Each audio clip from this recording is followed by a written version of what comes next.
দিতে পারেন। আপনি না সেই ব্যক্তি যে আল্লাহর কাছে নিজের চাইতেও সন্তানের জন্য বেশি দোয়া করে? তাহলে কি করে নিজের হাতে নিজের সন্তানের এত বড় ক্ষতি করতে পারলেন? Doesn't make any sense. Common sense বলতে কিচ্ছু নাই আপনাদের।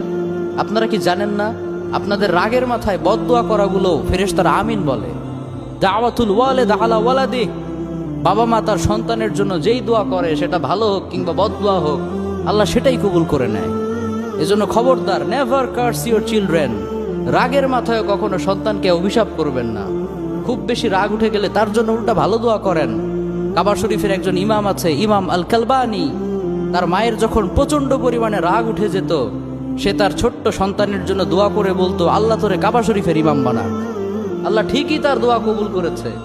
এজন্য খুব বেশি রাগ উঠলে ভালো দোয়া করেন।